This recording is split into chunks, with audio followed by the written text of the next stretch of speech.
अयोध्या जी के सरयू घाट से हमारी इस खास कार्यक्रम देश की बहस में आपका एक स्वागत है। न्यूज नेशन का ये वो मंच है और इकलौता टेलीविजन का प्लेटफॉर्म है जिसमें हम पूरे देश के दर्शकों को बहस में उनकी राय रखने का, बहस करने का मौका देते हैं। और ऐसे ही एक दर्शक मयंक मेरे साथ जुड़े हुए हैं। मयंक के पास में चलूंगा, लेकिन उससे पहले मेरे कैमरामैन हरीश से रिक्वेस्ट करूंगा कि दिखाइए कितना खूबसूरत दिख रहा है सरयू का ये घाट इस वक्त। जिस तरह से भगवान राम के रावण विजय के बाद, लंका विजय के बाद दीपावली मनाई गई थी, ठीक उसी तरह की दीपावली आज अयोध्या जी में दिखाई दे रही है। आप देख सकते हैं किस खूबसूरती से इन तमाम घाटों को सजाया गया है, संवारा गया है और इसी तरह से अयोध्या अब जगमगाती रहेगी, क्योंकि यहां पर यह माना जा रहा है कि लगभग 1000 करोड़ रुपए के और प्रगति के कार्य, डेवलपमेंट के कार्य यहां पर होंगे। यहां पर एक इंटरनेशनल एयरपोर्ट बनेगा, 4 लेन की स्टेशंस बनेंगे, कई सारे 5 स्टार यहां पर खुलने जा रहे हैं। यहां की एक बड़ी हवेली को जो ताज ग्रुप है यानी टाटा ग्रुप है उसने खरीद लिया है और वहां पे भव्य 5 स्टार होटल अब बनने जा रहा है। तो अयोध्या भगवान राम के जन्म स्थान के मंदिर के आगमन के बाद अयोध्या में एक बार फिर से खुशियां लौट आई है। अयोध्या का हिंदू और मुसलमान हर यही चाहता है, क्योंकि उनको लगता है कि अयोध्या की उन्नति इससे जुड़ी हुई है। सवाल यह है कि फिर यह मामला 70 से 75 सालों तक क्यों लटकता रहा। इसी पर बहस कर रहे हैं। हमारे साथ कई सारे खास मेहमान हैं। के शर्मा जी भारतीय जनता पार्टी के राष्ट्रीय प्रवक्ता, रागिनी नायक जी हमारे साथ हैं, शरण साहब हमारे साथ हैं, हिंदू धर्मगुरु मेरे साथ मान नवल किशोर दास हैं, आचार्य महामंडलेश्वर माननीय राजू महंत जी हैं जो कि मुख्य पुजारी है हनुमानगढ़ी के, जहां पर प्रधानमंत्री श्री नरेंद्र मोदी सबसे पहले वहां जाएंगे। लेकिन महंत जी मैं आपसे शुरुआत करूंगा क्योंकि मैंने आपसे अभी तक बात नहीं की है। मैं जानना चाहता हूं, मैं अभी रागिनी से सवाल पूछूंगा कि राहुल गांधी जी ने आज भगवान राम का स्मरण नहीं किया, सिर्फ प्रियंका जी ने किया, ऐसा कहूं। लेकिन मैं आपको जानना चाहता हूं कि अब कई सारी पॉलिटिकल पार्टीज कह रही हैं कि हम तो मंदिर बनवाना चाहते थे, हमने ही शिलान्यास किया, हमने ही ताला खुलवाया। आप इस आंदोलन से 5 दशक से जुड़े हुए हैं, मुझे बताइए आपका अनुभव क्या कहता है। रागिनी सुन रही है आपको। इसी अयोध्या में राम राज्य होने वाला था, ऐसे ही दीप जलाए जा रहे थे जैसे आज दीप जले हैं। उस समय किसी अयोध्या के नागरिक के कारण नहीं, एक विदेशी महिला के कारण, उसका नाम सब जानते मंथरा था। एक मंथरा के कारण राम राज्य होते होते रह गया। परंतु अब अयोध्या में जो भक्ति की खीर बनी है उसमें कोई नमक नहीं डाल पाएगा, चिंता मत करिए। उस समय तो जो हो गया सो हो गया।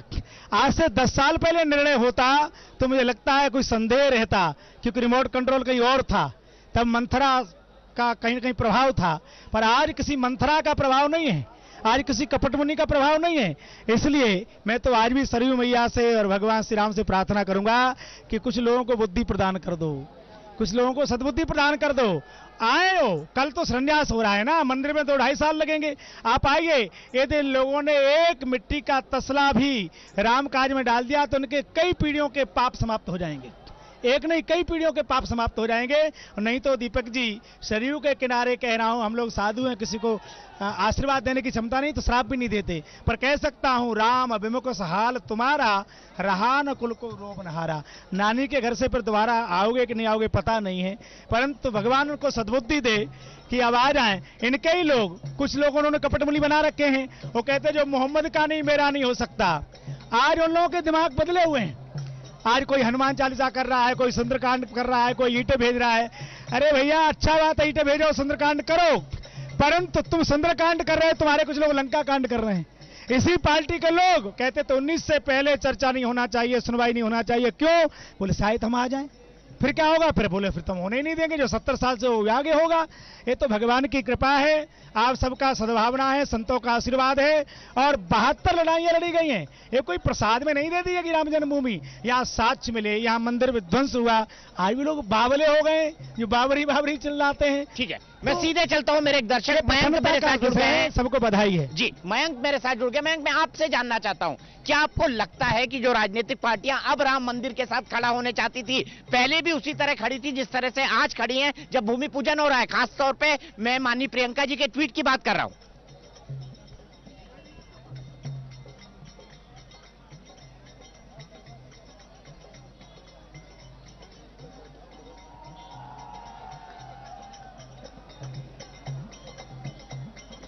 मयंक मेरी बात सुन पा रहे हैं आप?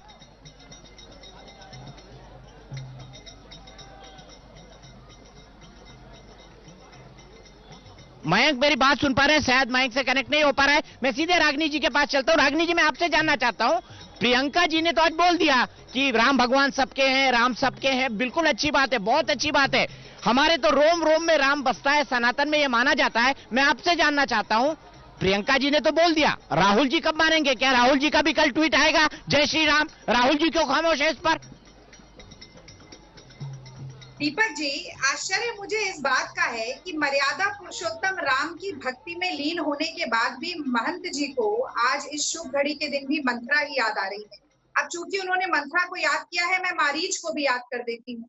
कुछ लोग मारीच की ही भूमिका भारतीय राजनीति में लगातार निभा रहे हैं, जो कि केवल भ्रम और झूठ, पाखंड और प्रपंच को फैलाने का काम करते हैं। मैं समझती हूँ आज जनता उनसे भी बहुत ज्यादा सावधान है। अब मैं आपकी बात का भी जवाब। देखिए, यूं तो कहा जाता है कि मन चंगा तो कटौती में गंगा, लेकिन आजकल दिखावे का ज्यादा जमाना आ गया है और वही भारतीय जनता पार्टी लगातार कर रही है। अब आप के शर्मा जी का तर्क सुनिए। वो कह रहे हैं कि राजीव गांधी जी को श्रेय नहीं मिलना चाहिए क्योंकि कोर्ट का निर्णय। और आज ना मेरे सवाल का जवाब दीजिए रागिनी नायक जी। प्रियंका जी ने तो बोल दिया भगवान राम सबके हैं, उनने 11 ट्वीट भी कर दिए। राहुल जी कब जय श्री राम बोलेंगे? मुझे मेरी बात मेरे हिसाब से आप कहने दीजिए। मैं आपके सवाल से बच के भागने वालों में से नहीं हूँ, पर आप मेरी बात को बीच में रोकेंगे तो ये आपके दर्शक के लिए बुरा है, क्योंकि पर संक्षेप में, वक्त हमारे पास कम बचा है रागिनी जी। मैं जल्दी बताती हूँ। मैंने आपसे ये कहा कि ये कह देना कि शिलान्यास जब हुआ तो कोर्ट के कहने पर हुआ, लेकिन आज जब भूमि पूजन हो रहा है तो क्या कोर्ट के कहने से नहीं हो रहा है? जब सुप्रीम कोर्ट ने ये निर्णय दे दिया उसके बाद ही तो राम मंदिर बन रहा है। और वही भारतीय जनता पार्टी की सरकार जो भूमि को अधिग्रहण करने के लिए, किसानों की जमीन को हड़पने के लिए ऑर्डिनेंस ला सकती थी, वो राम मंदिर बनाने के लिए ऑर्डिनेंस तो नहीं लेकर आई। तो कांग्रेस पार्टी क्या कहती थी? यही तो कहती थी कि मंदिर बनना चाहिए, या तो सर्वसम्मति से बनना चाहिए या सुप्रीम कोर्ट के निर्णय के बाद बनना चाहिए। तो इसमें इन्होंने कौन सा बहुत बड़ा तीर मार लिया, आप मुझे बताइए दीपक जी। और प्रियंका, एक मिनट रागिनी, आपने ये बात कही, महंत राजू दास जी इस पर कुछ कहना चाहते हैं। एक सेकंड रागिनी, एक सेकंड के लिए रोक रहा हूँ, फिर आप अपनी बात कंप्लीट करिएगा। कौन सा कांग्रेसी नेता कह रहा था मंदिर बनवाएंगे? राजू दास का नाम बता दो। देखिए रागिनी दीदी, रागिनी जी, मैं कहना चाहता हूं अयोध्या से, आपको क्या पता आपको दर्द कहां से महसूस होगा। जिस जगह पे मैं मौजूद हूं, जिस जगह पे दीपक भैया मौजूद हैं, यहाँ पर कत्लेआम हुआ, खून की धारा बही। यही राम की पैड़ी है जहां पर हजारों राम भक्तों को निहत्थे कारसेवकों को गोलियों से भून दिया गया। तब आपकी सरकार थी, सहयोग की सरकार थी। आप क्या कह रहे थे पता है? कि मिल गए मुलायम काशीराम, हवा में उड़ गए जय श्री राम। आपको शर्म नहीं आती? आपको लाज नहीं लगता? आपके कौन सा नेता ने कहा कि अयोध्या में राम जन्मभूमि मंदिर बनना चाहिए? ये आपके पास था। आपने एक संत को बनाया था, ट्रस्ट बनाया था, रामालय ट्रस्ट, उनमें उनको धनार्जन करने के लिए आपने लगा दिया। उनसे कभी सवाल किया कि महाराज जी आपको राम जन्मभूमि बनाने के लिए लगाया गया, आपने क्यों नहीं सहयोग किया, क्यों नहीं बनाया? लेकिन कष्ट इस बात की है कि आप लोग जैसे गिरगिट जैसे रंग बदल देते हो। अभी तक आप विरोध कर रहे थे, अब आप श्रेय लेना चाहते हो। कब तक हिंदुओं को बरगलाओगे? आपको क्षमा मांगना चाहिए। और आप अभी महाराज जी की बात कर रहे थे कि रामराज की परिकल्पना करते हैं, अयोध्या में राम जन्मभूमि मंदिर बन रहा है, आप मंत्रा की बात करते हैं। अरे दीदी, गजब की बात करती हो आप तो। विदेशी मिशनरी के सहारे सनातन धर्म संस्कृति की नष्ट करने के बारे में हरदम आपके मन में विचार चलता है। रागिनी नायक जी, गंभीर आरोप है, सवाल नहीं पूछूंगा, आप जवाब दे सकती हैं। 1 मिनट पूरा आपका। देखिए राम राज की परिकल्पना बहुत ही अच्छे से गोस्वामी तुलसीदास जी ने रामचरितमानस में की है। उन्होंने क्या लिखा? दैविक दैहिक भौतिक तापा, राम राज नहीं काहू ही व्यापा, सब नर करहि परस्पर प्रीति, चलहि स्वधर्म निरत श्रुति नीति। यानी राम राज्य तब स्थापित होगा जब हर मनुष्य की पीड़ा का अंत हो, जब एक मनुष्य का दूसरे मनुष्य से बंधुत्व और प्यार का नाता हो, जब स्वधर्म नीति न्याय धर्म और कर्तव्य परायणता पर इसकी नींव पर राम राज्य बने। और माफ कीजिएगा भाई साहब, आप मुझे दीदी कह रहे हैं, मैं प्रणाम करती हूं, पर विनम्रता से आपसे कहना चाहती हूं कि आज के दिन ये फसाद की बातें मत कीजिए, ये विवाद की बातें मत कीजिए। आप इतिहास के कितने भी पन्ने पलट लेंगे, उससे ये साबित नहीं हो पाएगा कि राम केवल हिंदुओं के हैं। ये राम न सिर्फ धार्मिक प्रतीक है, इस देश की सांस्कृतिक धरोहर है। श्री राम, गांधी के राम, सरस्वती देवी। 1 मिनट पूरा, मैं सीधे महंत नवल किशोर दास जी के पास चलता हूँ। महंत जी, रागिनी जी, गोस्वामी जी ने भी लिखा है, कौन कुसंगत पाए नसाई, रहे नीच मते चतुराई। रही ये है भी गोस्वामी तुलसीदास जी ने लिखा है। इसका मतलब भी बता ये इसका मतलब है कुसंग पाकर के कौन नहीं बिगड़ गया और अच्छा संग पाकर के कौन नहीं सुधर गया। आप कहेंगे कि आपके नेता लोग यहाँ आएंगे कार सेवा करने के लिए, आप यहाँ वचन देती हैं कि आपके, हम तो कहते सब पार्टी के लोग आए, राम जी को सब मानते तो सब आते क्यों नहीं, आते क्यों नहीं आप लोग? आप लोग कहिए कि आप लोग सब आएंगे यहाँ कार्य सेवा करने के लिए, एक बार कहिए आप। अच्छा, मेरा सीधा सवाल निर्माण के लिए वो भी इंतजार कर रहे हैं, मेरे सवाल का आप जवाब दे दीजिए। भगवान को काल्पनिक बनाने वाले लोग राहुल जी कब लिखेंगे कौन है, जनता जानती जल्दी है। बता दीजिए, कल लिखेंगे राहुल जी जय श्री राम? थोड़ा थोड़ा धीरज तो रहिए।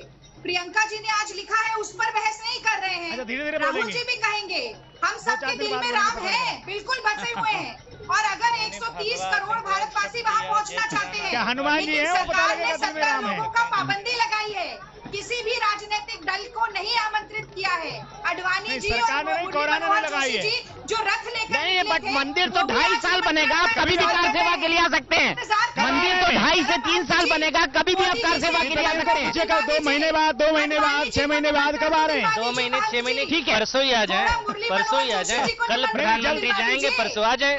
और एक बात मैं कहना चाहता हूँ, जिन्होंने भगवा आतंकवाद का नारा बुलंद किया था, जो कहते हैं जय श्री राम तो आतंकवादी कहते हैं, मंदिर वो जाते हैं जो लड़कियां छेड़ते हैं, वो लोग कभी राम की पूजा नहीं कर सकते हैं। मैंने वो भी देखा है कि छुप करके तो राम नामा उड़ते हैं, लेकिन फोटो नहीं खिंचवाते हैं ताकि उनको बदनामी न होना पड़े। बाबा ठीक है, मैं सीधे चलता हूँ के भाई के पास। के भाई, अगर राहुल जी और प्रियंका जी और रागिनी नायक यहाँ पर कार सेवा के लिए आती है तो ट्रस्ट मानेगा उनकी ये बात? आपको क्या लगता है, आना चाहिए राहुल गांधी और प्रियंका गांधी को? राम मंदिर बनेगा, 2-2.5 साल बनेगा, अभी थोड़ी कार सेवा वो भी करे। बिल्कुल आना चाहिए और आकर वहां पर इनको प्रायश्चित करना चाहिए, लेकिन इनका जो इनकी आत्मबल नहीं है, इनके अंदर प्रायश्चित करने के लिए भी इनको इनके ये सामना ही नहीं कर सकते। दीपक जी, वो काला इतिहास है इन कांग्रेसियों का और इन माँ बेटों का, खासकर सोनिया गांधी और राहुल गांधी का, कि ये तो भगवान राम के अस्तित्व पर हलफनामा दे चुके हैं। ये किस मुंह से अयोध्या जाएंगे? ये किस मुंह? पहले ये पूरे देश से माफी मांगे, हिंदू समाज से माफी मांगे, 125 करोड़ भारतीयों से माफी मांगे। इसीलिए आज चालाकी से प्रियंका गांधी से चूक करा है कि उस समय तो राहुल गांधी और ये दोनों सत्ता में बैठे थे। आज प्रियंका गांधी की किसी तरह से, लेकिन ये प्रियंका गांधी के पीछे भी नहीं छुप पाएंगे कांग्रेसी। मैं आज आपको कहना चाहता हूँ कि इनको पूरे देश से माफी मांगनी पड़ेगी। हिंदुओं को एक्सरसाइज कर लो, भगवान खुश हो लो 5 तारीख को। अरे विवेक भाई को तो मैं भूल ही कहता, रागिनी जवाब देंगी फिर विवेक भाई आएंगे, रागिनी जवाब देंगी फिर विवेक भाई आएंगे। रागिनी जवाब दीजिए, आपका भी 1 मिनट। देखिए भारतीय जनता पार्टी के प्रवक्ता इतने ज्यादा विचलित केवल इसलिए हो रहे हैं कि फसाद करने की जो इनकी राजनीति है उसकी दाल आज गल नहीं रही। आज देश का हिंदू, मुसलमान, सिख, ईसाई, पारसी हर व्यक्ति साथ खड़ा होकर कह रहा है कि भाई राम मंदिर बन रहा है, उसमें अड़चन क्यों आएगी? प्रियंका जी ने जैसे कहा कि राम सबरी के भी है, सुग्रीव के भी है, राम कबीर के भी है, घास के भी है, राम गरीब के भी है, खास के भी है। ये जो हर मसले में मंदिर मस्जिद को बीच में लाना, हर मसले में हिंदू मुसलमान करना, इसी से तो राजनीति चमकती है। आज वो विवाद ही खत्म हो गया। 70,000 दंगे करवाए हैं इस देश के अंदर हिंदू मुसलमानों के। 70,000 दंगों की जो खूनी हाथ है आपका, आप किसको बता रही हैं? देशवासी किसको ज्ञान दे रही हैं आप? एक साथ खड़ा है और असली टुकड़े टुकड़े गैंग जो संघी हैं वो तो चाहते ही हैं कि डिवाइड एंड रूल हो। जब तक देश बटेगा नहीं, राहुल गांधी जाएंगे टुकड़े टुकड़े गैंग, जेएनयू में जाके नारे लगाएंगे, भारत मेरे टुकड़े होंगे क्या समर्थन कर रहे हैं? और हमें आप टुकड़े टुकड़े बीजेपी बांट रही तो तुम बांट रहे हो क्या? यदि ऐसा ही है तो राम भक्ति करना बांटना है। ठीक है, मैं सीधे विवेक श्रीवास्तव जी के पास जाता हूं। दीपक जी, एक आधा मिनट हमको चाहिए, बस आधा मिनट। रागिनी दीदी प्लीज सुन लीजिए, दीदी सुनिए, दीदी अयोध्या की आवाज है, सुन लीजिए प्लीज सुन लीजिए। देश दुनिया आपको देख रहा है और आप जो पक्ष रख रही है, कांग्रेस के पक्ष रख रही है, अच्छे से पक्ष रख रही है, लेकिन एक सवाल आधा मिनट मैंने दीपक भैया से लिया है। कहने का मतलब है, अगर आपको इतने ही राम से प्यार है तो कह दीजिए, जो हमारा नारा था, अभी तो ये अंगराई है, आगे वो लड़ाई है, अभी तो ये झांकी है, मथुरा काशी बाकी है। आप कह दो कि मथुरा और काशी में हम वहां के मस्जिद को हटाकर मंदिर का निर्माण करेंगे। अगर आप असली हिंदू हो तो बताओ, अगर राम से आपको प्रेम है तो बताओ भगवान भोले का मंदिर बनना चाहिए, भगवान श्री कृष्ण का भी मंदिर बनना चाहिए। अगर जरा सा भी आपके अंदर मानवता है, जरा से अंदर आपके अंदर हिंदुत्व है, अगर हिंदू का खून है दीदी, तो बताओ कांग्रेस के कौन नेता, कांग्रेस पार्टी के कौन अध्यक्ष राहुल बाबा क्या बोलेंगे कि मथुरा और काशी बनना चाहिए? बताओ। आपसे रागिनी जी सीधा सवाल है, मैं बीच में सवाल नहीं पूछूंगा, जवाब दीजिए। देखिए, शिव काशी के हैं, कृष्ण मथुरा के हैं, राम अयोध्या के हैं। मुझे बिल्कुल अपने धर्म पर, मैं हिंदू हूँ, ब्राह्मण परिवार में मेरा जन्म हुआ और गुर्जर परिवार में मेरी शादी हुई।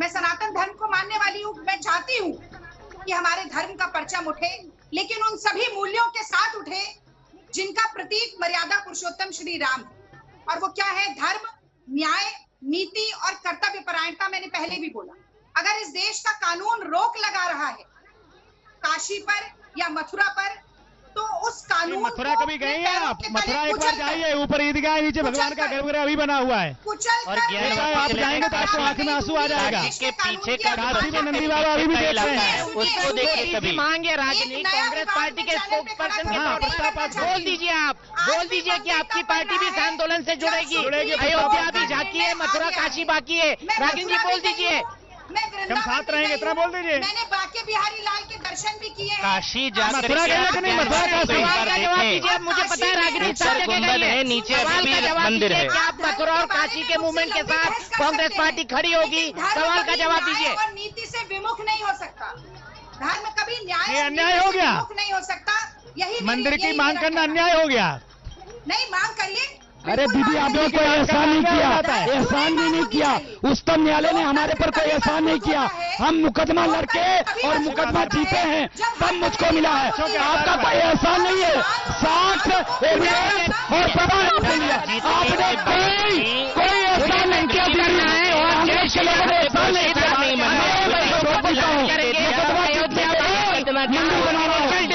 ध्यान रखते हुए एक बार जयकारा हो जाए।